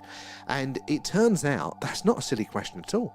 There is a lot of scientists now that are going, maybe the mathematics that describes the edge of the black hole, the event horizon, to the rest of the universe is the same as the maths that describes the singularity, the very center of a black hole, to the event horizon. So the inside of the black hole versus the rest of the universe mathematically is the same. So it's definitely possible. Now I don't know how we'd test, but it could be there. What even happened to Free Eye Atlas? Is it still traceable? Yeah, it's still there. It's on its way to Jupiter now. It's getting very, very close by. And it's still very odd. It's still very, very strange. But as far as I know, it hasn't done any full-on 360s that we just 100% can't explain. But there is actually some quite anomalous stuff. It's just not slam dunk. There. Our Night DJ as well. Thank you as always for joining us. Paul as well. Thank you for the hearts. Very kind. There as well. There has been lots of small debris reported lately worldwide, and we are in the Free Eye debris field right now. I didn't know that. So there we go. Vinny, so you've got that right as well there. It is the Yorkshire and Vinny there on that one. So we are in the field. I didn't know we were crossing into that zone there, but that is why it's good to have you guys in here so we can keep up to date with all this stuff. And Tris, welcome aboard. Thank you for the follow. Where are you joining us from tonight, guys? And if you are new here, do say hello. Let us know who you're watching from. And also, ask away any questions. There are no silly questions here, so ask us about what we're doing, about the alien phenomena. Maybe you've heard something that you want to tell us about, or you've seen something. We'd love to hear about that whilst we're waiting for the action to happen on screen. But we are doing a live alien radio signal hunt. We are searching the hydrogen line. That is the lines on the meters here, on the radio dial. They're the channel on the radio dial that scientists theorize that if aliens are out there, this is where they are most likely to put that message, and it's where we have heard those interesting anomalous signals in the past. So do join us for that. Make sure you're following, because we do something like this every night. If cloudy nights, we're doing this, the alien radio signal hunt. On clear nights, though, we do this, the UFO, UAP skywatch, based in Wiltshire in the UK, right in the heart of crop circle country. You see lots of weird things in the night sky, and if we can be bothered and the moon is up, we see all the craters, all the details there of the moon. That's what that's like. We talk about how weird some of those sightings we've seen on, off, and around the moon are there. White holes are interesting. It could be the exit of a black hole. So that is exactly what, you think quite logically, I think, Ben. If you've got the black hole, which is compressing everything down into a singularity of infinite density to never escape. And then you've got the white hole, which is the starting point of everything is infinitely dense and then comes out of it. They're just the other parts of the the equation.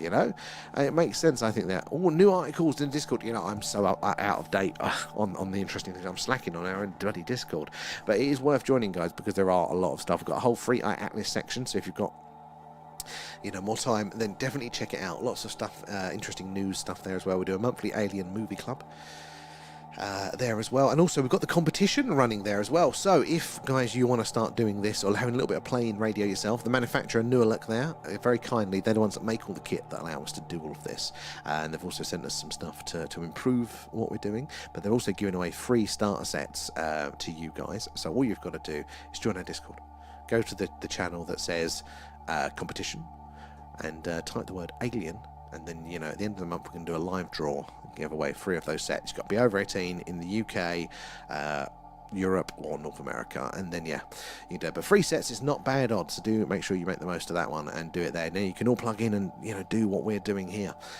as well. And I think SETI as an organisation are actually trying to encourage people to do this, so we're all kind of getting more eyes and ears on the skies there. Higher detections in real time is the hope, and it's so cool. I thought so, I dream as well. And Debbie there, dark energy and dark matter. Do you think we'll ever find out what it is? So I keep hearing things like we've detected dark matter, or we think we've done that. We think this might be a dark matter explanation and stuff. I'm starting to go the other way a little bit, actually, and I could definitely be wrong. I'm nowhere near a scientist here, but dark matter and dark energy basically means that when the maths, they've got their equations to explain how these things and how everything works in the universe, you know, general relativity, there.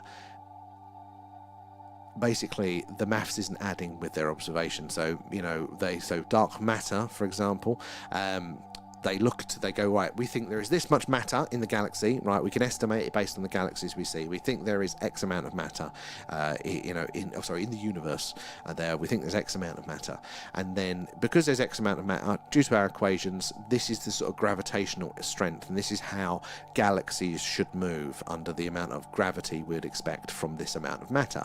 And then they look and they go, no, gravities are moving double what we'd expect. Why is that?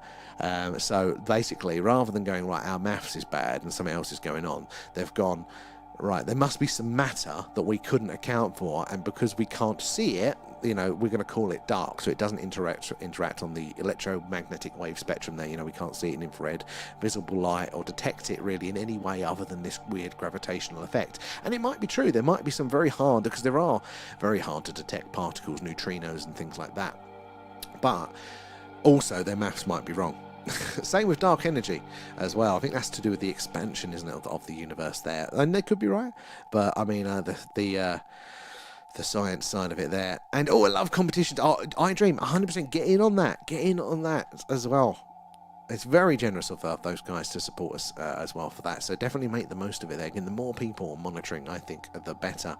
And you don't have to do the alien stuff with it as well. I mean, this is just an SDR radio there, so you could be able to tune into the ISS as it goes over, do a little bit of ham stuff there, listening in, seeing what's going on locally. It's definitely worth it there.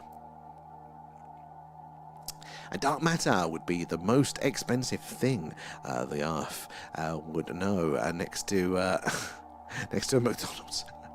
Is it antimatter at the minute is the most expensive material, isn't it, to manufacture? Like, they can do it, but it's dodgy as hell, but it's so expensive. And McDonald's has gone up ridiculously. And then they forget your sources there.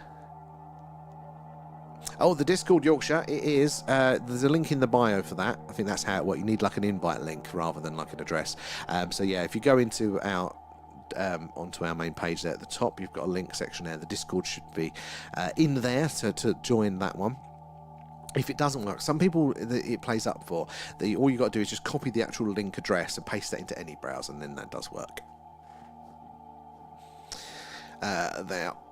But it's basically it's just like a little chat app / forum for communities and stuff, and there's like lots of little subsections. So in it we've got like a general chat section. We've got our movie club where we all chat along and vote on movies, and when we're watching them we all talk together there. We've got our interesting things, our personal experiences section. That's my favourite, where you know you can share your experiences with the phenomena in there, and the rest of the community can see it too. There. Oh, 100% iDream. Get on it. Do join it there, even if you delete it afterwards. Well, don't delete it until we've pulled the competition results. So we're going to do them live on stream at the end of the month, and then I'll message the people on the Discord to get addresses and stuff. So you want to keep it there just in case, so you know if you win or not. But it's definitely worth it there. So Gary, son of David, how are you doing there? Thank you for the follow as well. Where are you joining us from tonight? There. And is it true the Hadron Collider has found and made dark matter? So I don't think it has. That's what it's there to look for, basically. They're trying to look for particles and things like that could be what dark matter is, but they haven't found it yet. And as far as I know, they're trying to go, we need we need a bigger particle collider, and it's going to cost trillions. And basically people are going, no, you've had your fun now, you're not going to find it, you're barking up the wrong tree. Because there's a big thing I didn't realize. You heard of string theory there in physics, which is like, the explanation for all of this, and how it all works, the overarching theory that explains it all. It doesn't seem to be real. It seems to be that science has kind of backed itself into a cul-de-sac, and it now can't dig itself out of it because they're so just focused on that. It's very interesting as well there.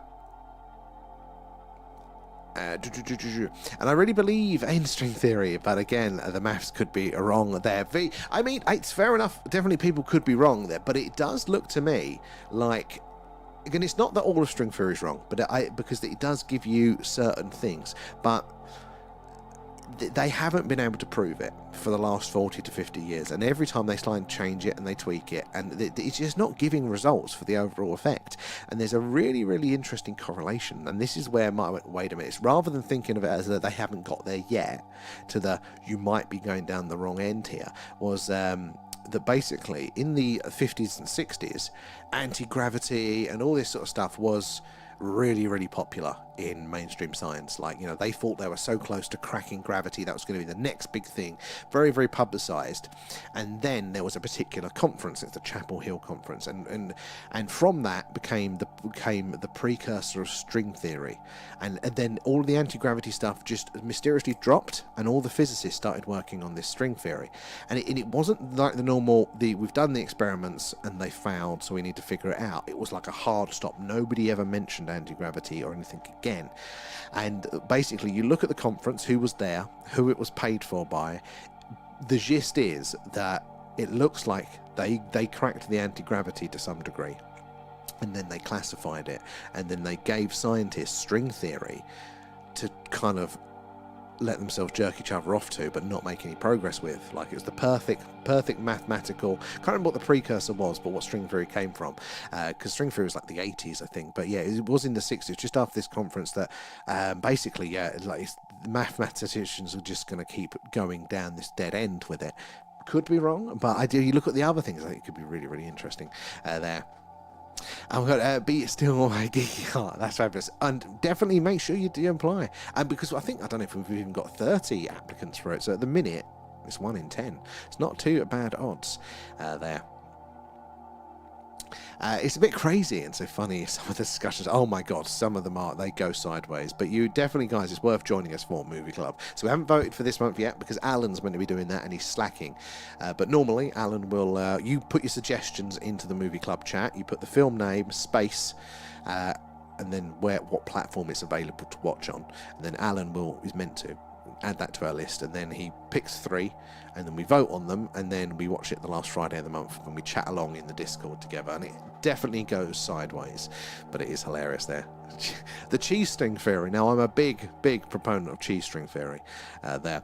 And do we have anything at all on Earth that resembles life from out of space? That's a rabbit hole, and it's a brilliant one. There are so many fruitful, I'm getting excited, there are so many fruitful angles on that. So as a hard definite, like, not conclusively. Harko there, thank you for feeding Alan as well. Nom nom nom. Thanks, guys. Seeing you over there on the Twitch as well. So not conclusively, but there are certain things that could point to that direction. And the main one, that life itself might not have started here on Earth. Like, we don't definitely know that for sure. And the more we're looking, the more it's looking like it's not the case. So we might be alien. All life here on Earth might be alien in nature. There are a few candidates for strange. So viruses, are one of the candidates for potentially being an alien thing. I think fungi and mushrooms were on the list, but people can trace a lot of those roots. Same with octopus, and they can still trace the genus down to kind of where that started on the evolutionary tree. But life itself, though, this is one that I love. So Earth was habitable for life a lot earlier than we first thought. In fact, it does seem to be, as soon as it cooled down just enough, boom, life. It didn't have to wait a few billion years for chance and happenstance. Life just appeared as soon as it could, which is really, really interesting. And so it does make you think that life is probably a bit easier, or it's transferable then. There's a theory called panspermia, which is the idea that life, at very least, more simple life, not necessarily full-on aliens, but like bacteria and microbes can be transferred on meteorites. So like, you have an impact or a volcanic eruption on Earth, that can chuck the rocks, which might have the bacteria on them, into space, and then they go around in orbit for a bit. The bacteria is quite hardy, will survive, and then it enters another planet. And we're constantly sharing rocks with Mars quite a lot, but some of the other bodies as well, probably. Venus is a little bit harder, but we have got rocks on our further that we know that's come from Mars. We've had this impact here, so it is possible this panspermic idea, or even directed panspermia, which is the idea that somebody's choosing to do it and go, right, we're going to purposely seed the galaxy here. But what's really interesting is that recently some scientists looked at evolution as we understand it, calculated how many steps and how long those steps would take for us to go from something very simple, single cell life, to where we are today. They did the maths, and if their maths is correct, this is a big question, but if the maths is correct, we're short 2 billion years of development on Earth. There hasn't been enough time for life to start from zero here on Earth and for us to develop up to where we are now. We're short 2 billion years, but Mars was habitable 2 billion years before us. There. We now know that there is fossilized remains of microbial life on Mars. Is that the same life, or is it totally separate from us? And even microbes were detected being alive during the Viking missions that landed on Mars in the 70s there, which were disputed, but the reasons for dispute are absolutely rubbish. So it's likely that there's still microbial life on Mars. And even the clouds of Venus have had the odd weird detection. So it looks like there's life kind of everywhere on all of the planets. It's not, full-on aliens, but it's still life. Are we all the same? Did it arise on one and get spread around? Are all these cases of abiogenesis of individual cases there? So maybe we are, maybe we're a hodgepodge. Maybe various things have come to and fro over the years and dropped in there. But it's a very interesting angle there, and I think scientists are scared to give their real opinion because they are scared to be really 100% V. All of the things that apply to us on a daily basis apply to scientists as well. We all have egos and fears and bias, not just the negative ones that give them their dues. There can be a lot of pressure. They are just as susceptible to all of those things as well. And they have to deal with all of that. They like to pretend that they're above it all, but they're not there. But this is the thing. Like when you spend a lot of time on it, and also science is not necessarily like a conscious thing that they're ignoring the obvious here. Science works because it's pushing the needle ever so slightly, one marker at a time, in the direction there. We're proving beyond a doubt that every little interaction at every stage happens. So it's very, very stable once they've done the work.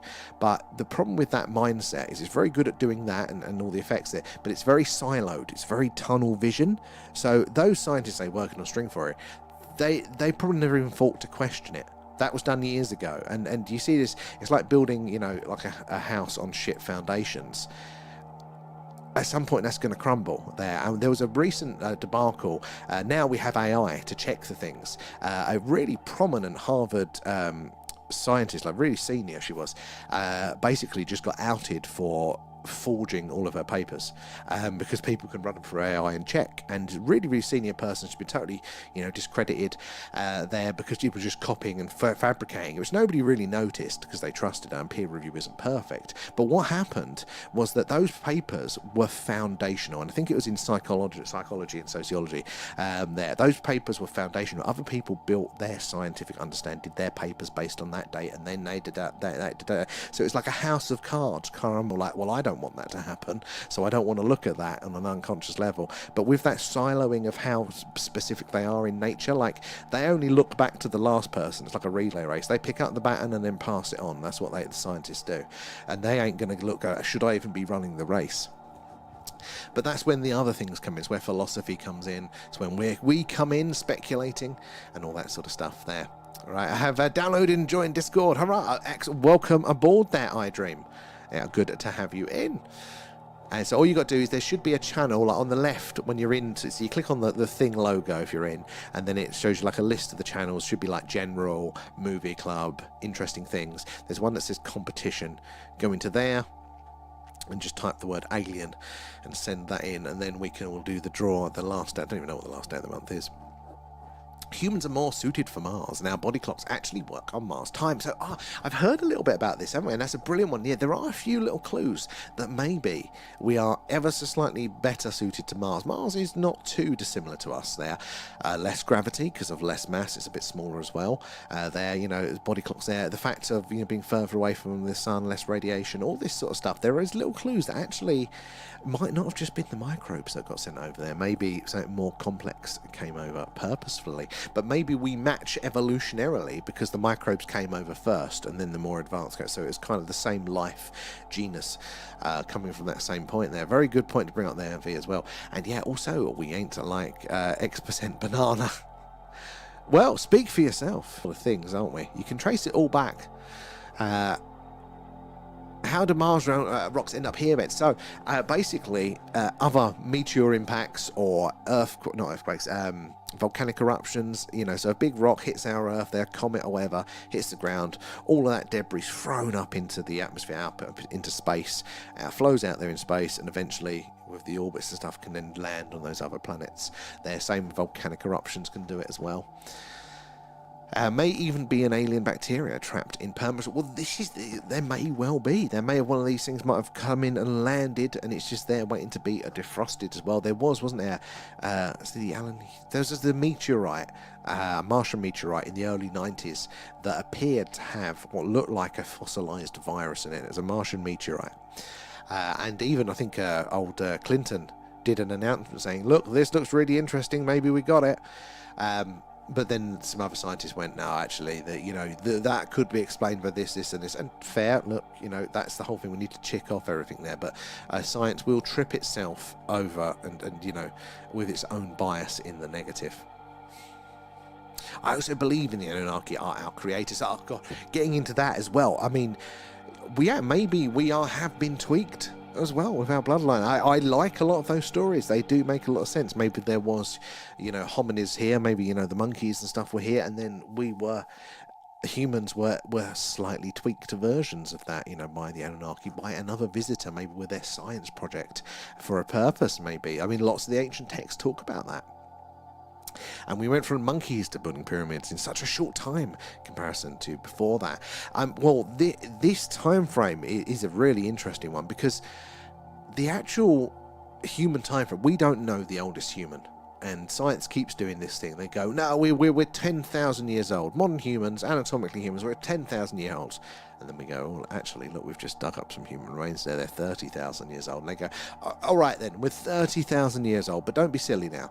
And then we go 100,000 years old, then 240,000 years old, then 300,000 years. You get the idea here. Whenever we find an older fossil, then we can kind of mark it back to that point. But science is always convinced that it's actually a lot less than it is. But there are some cases there where potentially humans could be going back a million years. I didn't realize, but a lot of the fossils, basically, they can't tell what it is. Unless it's found with a lot of other bits, something that does give it away, like a skull or, like finger bones and things like that. That you can... and more easy to do. But yeah, if you're just finding the odd leg bone here and there, you go, that could be from fucking anything. They can't date a lot of the older ones, but there is some really interesting clues that there are footprints, and I'm going to get this not quite right, but there are basically footprints, fossilized. Well, they're in the in the stone. It was soft mud, and then it's become stone over the years. But there is what looks to be humanoid footprints, and it's about 1 million years old. This place somewhere in America, they recently discovered them. And they want to go, oh no, this is definitely can't be foot of humans. It's 1 million years. It's got to be something else. Well, the problem is the human foot is a very specific design of foot. Only our train of development, Homo sapiens, have had this. So the fact that the foot looks very, very similar means that our chain is at least 1 million years old and stuff like that. I mean, there are lots of clues that we could have been around for a lot longer. But going back to the thing, the time for how quickly we do it, it does look to be the case that for humans, modern humans, if there's good warm weather, so therefore we can eat and not have to worry about survival as much, we will develop civilizations quite quick. And then you look back of even the accepted time frame of when humans have been around, and you go, look at all these habitable periods there, because the weather is always going up and down, but in between these habitable periods, it's probably likely that we had civilizations. And why do we not see any evidence of that? Well, because actually things don't last long. Even things like Mount Rushmore would go quite quick, carved into the granite. The Earth is a very dynamic landscape, with weather, with plate tectonics, erosion, all this sort of stuff. Stuff does not last very long indeed here. So there could be a lot more there. And so much evidence from ancient civilizations I've written, but exactly, and the story is all very, very similar, isn't it, V? And that's why I think maybe the strongest evidence of it is the fact that they're all kind of saying a similar sort of thing there. And maybe we are not supposed to go through the atmosphere. That could well be the case. Some people do say, don't they, that the aliens, we're kind of like their zoo. They don't actually want us getting too far. Maybe. And howdy from Hickory. How are you doing, Charles? Good to have you in. How do you feel about the UFO, the alien stuff there? Welcome to our live stream. We're coming to you live from Wiltshire in the UK, right in the heart of crop circle country, just down the road from Stonehenge. And Scalzi there, I noticed that Sam knows too much. He's an alien and just discovered TikTok. We're getting studied. Actually, I'm broadcasting you now from Alpha Centauri. We know it's right. I don't know that much at all. I know a lot. I know a little about a lot. I remember the headlines. I never remember the details. Charles is in. How are you? And loving the great comments. People go, I love it as well. I love the conversation. I love your questions as well, because this is how we can chew all this over together. I'll say something, get it slightly wrong. Somebody will come back with a fact, so then we all get to learn a little bit together. And there's been a few times where somebody comes in and goes, actually, what about it looking like this way? And I go, oh yeah, shit, no, that's good. So the more minds, as we say, we're piecing this puzzle together, the more minds on the problem here, the better, I think. And the more questions, never be afraid to ask a question there, because there are no silly questions. There's always an opportunity, isn't it, to learn a little bit there. And it's the same in the medical field there. We are not allowed to question or promote natural healing. I know, it is so frustrating there. And what really I think is hilarious, but also makes me want to cry, is that the same mechanism psychologically that causes that behavior is the same mechanism for religion. And the scientific community like to think of themselves as so superior and so above religion, but the belief mechanism, the able to function and go forward in the world with an understanding that you don't have 100% proof for, is something that we all do day in and day out. So we can't demonize it, we just have to make sure we're using it appropriately. But the scientists think that they don't have that. They'll often quote, we don't use the word belief, we're scientists. Like, well, if you didn't use the word belief, you wouldn't exist in the world. You can't function day to day. You might not subscribe to a particular religion consciously, but they are religious with science there. The scientific process is a method, but their culture around it is religious there. It's a belief-based substructure, and that's when we get a lot of these errors and overlaps in it there. And anyone seen the videos? Multiple AIs talking to each other and then switch to its own coded language. I've seen a little bit. I saw a couple of, I think, pizza ordering ones, or realised they're both AI. It's quite funny. But yeah, no, they do look. There is a really interesting case for consciousness, or that we are computational ourselves. And I don't think we should be too preachy about this, in the sense, that we've got to be something particularly special. Remember Copernicus, we're not necessarily special there. A lot of people do say we're not computational or something more, maybe. But I mean, if the AI is doing the stuff that it's doing, it's starting to look suspiciously human, suspiciously similar to how we are there. So one of two things is going on there, which is either that it's getting very close to consciousness, not that we've defined it, or we are more computational than we want to think there. Similar to the simulation argument, isn't it there? Maybe we're either all in a simulation or the universe works computationally there.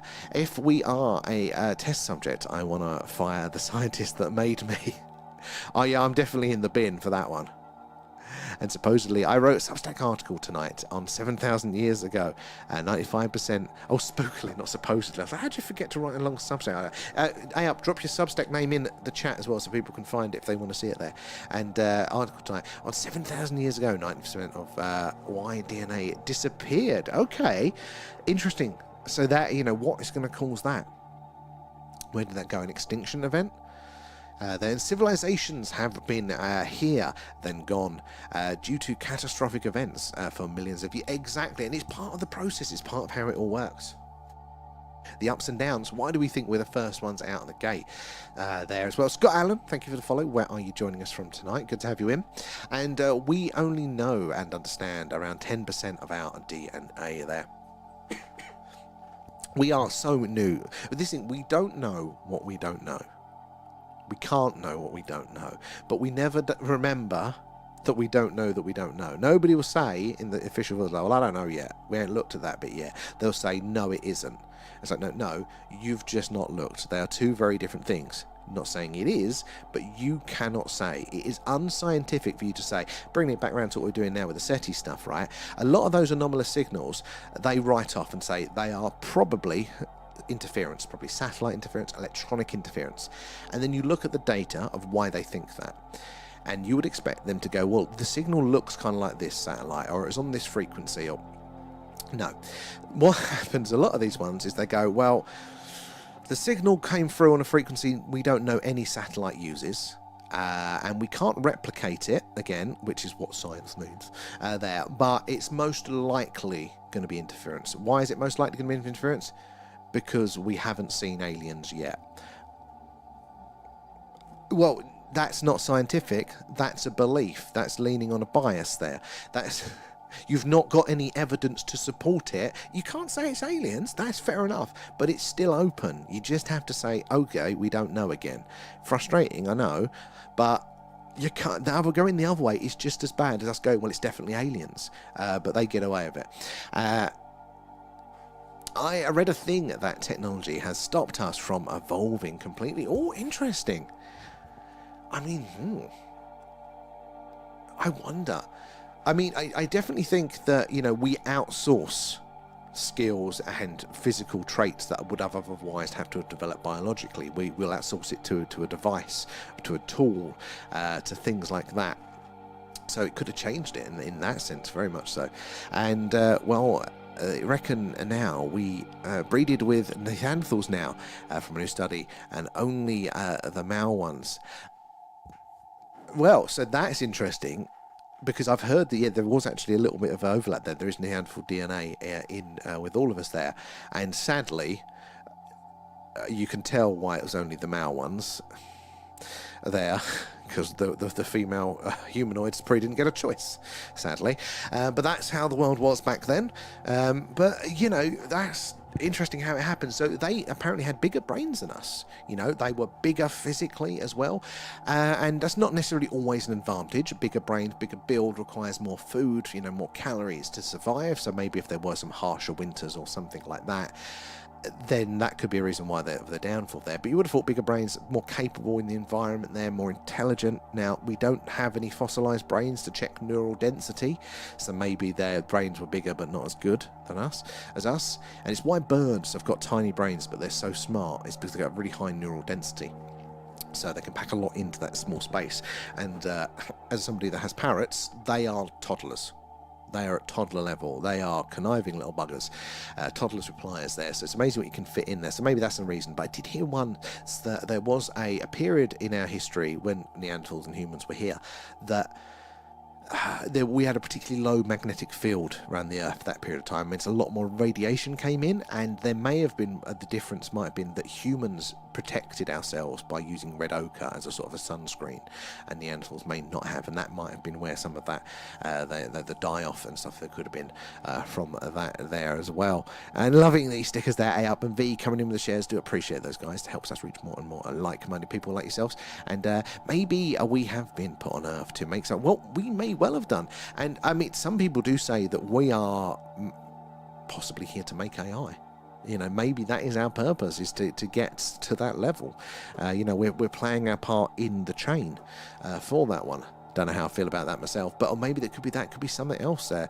A lot of the UFO stories do say that there is something special about us. Sometimes it comes back to the soul, that humanity is special in some way. I'm always skeptical of that, because if somebody comes up to me and starts telling me I'm special, they're buttering me up for something. I think that's the what is it? So I'm a bit skeptical of that, but maybe there. And so you're so right. There's a first for everything, V. The first time for everything. And where are we there? I can't even read the font. It's a cool font, but is it One Planet? Oh, Planet, that my eyes are playing up there, sorry. Godspeed Crew, I think, there you go. How are you doing there? Is this successful so far? Well, we ain't got any yet, so it depends. The skywatchers are much more successful when we do it pointing our camera up to the night sky on a clear night. We see lots of weird stuff there. We haven't had the alien signal that we can see yet, but we do get a chance to get together, hang out and talk and chew things over, so it's always worth it for that. But later this week we should have a skywatch in when the weather is a little bit better, so hold on for that one there. And that's why I've got more hair on my body and less on my head now. Well, there we go. That's it. It's the same here. I've got a really patchy back. There you go. Too much information for you there, but weird patchy back here. Read the Book of Enoch there. I say it all the time, and it's coming true. And I'm not even religious. So many people say that, and what I hear 100%, I do need to just put it on. I never get around to it, V, but I think you're right there. We need to do a book club, and that'll force me to do it. But the Book of Enoch does point to a lot of those things. And have you seen that they have found over 3,000 chambers under the pyramid in Egypt? I saw that they've got the big structures, you know, the big cylindrical tubes with the spirals and the big cubes on the bottom. That's something. I'm skeptical on that one at the minute.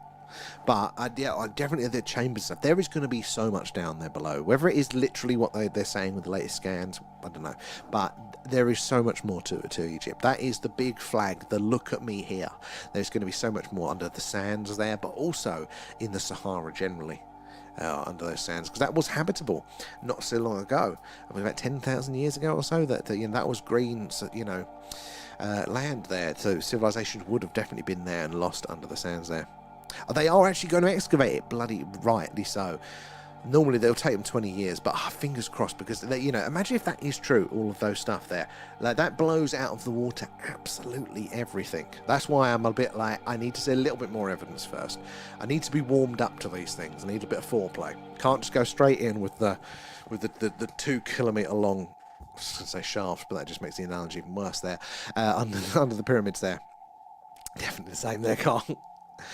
We would blame that radiation. We'll have to get some red ochre, Carl. That'll sort us out. And they say they have only unearthed 10% of what's under there. And I could believe that as well. I mean, just look at some of the structures there, like the Assyrian, and there's the other one. There's one, it's actually quite a simple structure, but it gets totally out of the normal Egyptian stuff, but the blocks are massive there. And is there any evidence of a spacecraft landing on Earth? Area 51 has got one. So yes, we do, and I'll come back to that one in a sec, because it's an interesting one there. I want to check back on the tubes, because I've been neglecting the tubes. They're trying to get through the chat here, and there's a few people waiting there. So, where are we?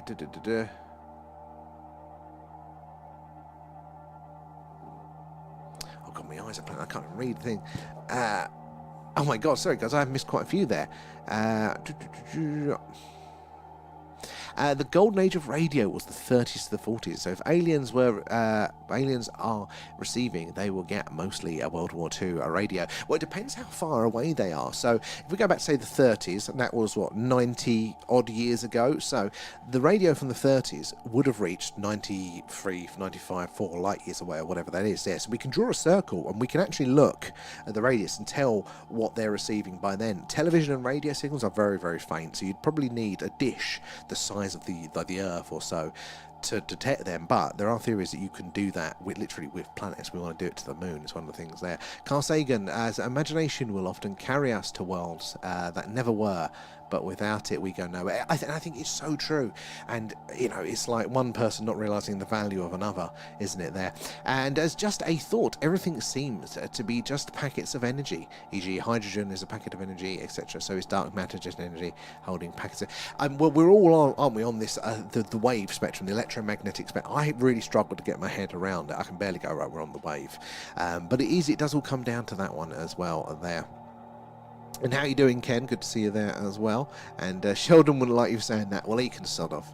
And it was string theory he was working on, wasn't it? How much I can't remember. I never I haven't watched normal TV in a very long time. I've just been on YouTube for years, hence all the weird stuff I could prattle off today for you there. The universe is a pretty big place. If it's just us, it seems like it's an awful waste of space. They're saying as well, and so true. So true, and they say things like religion would collapse the knowledge there, but it's a line, isn't it, from the latest Steven Spielberg film meal, which is, why would God make all this place just for us there? There are so many arguments you can say, look, but logically, why would it just be us there? We would have to be so special there.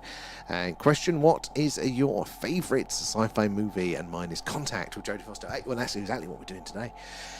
I don't know. I always forget my favourite films whenever I am asked there. But Contact is definitely up there as a good one. Sorry, guys, it's getting the sleep is getting a bit of me there. Where are we? The Hall of Records is under the left paw of the Sphinx there, but Dr. Zihawas. Oh my god, why can't I say it? Why can't I say his name there? Damn. Anyway, it would not let them escape. That is probably true. There's lots of evidence to point for that. And isn't it that it's meant to be opening up? If some of the claims are true, we'll be able to see this Easter. That was the date that was given. So, is it going to be another one that passes by, it turns out to be false, or is it going to actually have been, some truth to it there? He's retiring soon, and it'll hopefully happen soon.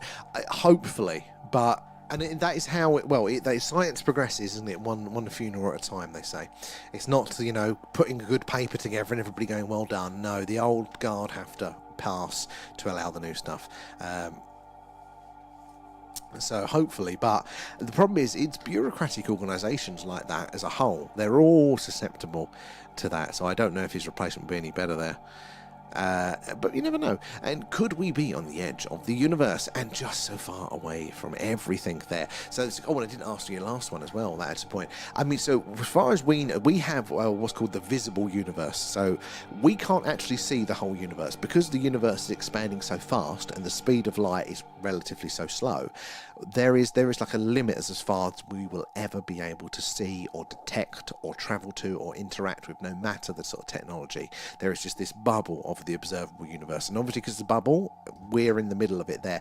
But overall, we don't know our place within the universe. We don't know the overall scale of the universe and all this sort of stuff. There are so many questions around that. But going back to the one that I did miss before we come off in a minute, which is do we have a craft? So officially, there's no yet confirmation of that, but there is lots and lots of information coming out now from various very credible whistleblowers, not just people like you and I that may have seen it, but people that have careers in this area that claim to have seen it. They're very credible. That it does point very, very strongly to them actually having quite a few of them. But we're not quite at there yet. I'm looking forward to the day where there is a gift shop at Area 51 and we can all go on a tour. But that is one of the places that was cited as Area 51 S4 as probably having them. That would make a lot of sense. But recently they were saying that basically they've got so many now, which is between 10 and 40. With us out, we've narrowed it down to between 10 and 40 craft that are in captured ones, and that they've got so many of them that they're kind of just now in warehouses around the place. They don't actually, especially the ones that they're not planning on flying. Area 51 is great because it's out in the middle of nowhere. It's got the big private runway. That's where they literally tested and do test secret stealth and spy aircraft that they don't want anybody to see. So it's great for flight tests and coming in and coming out and all that sort of stuff.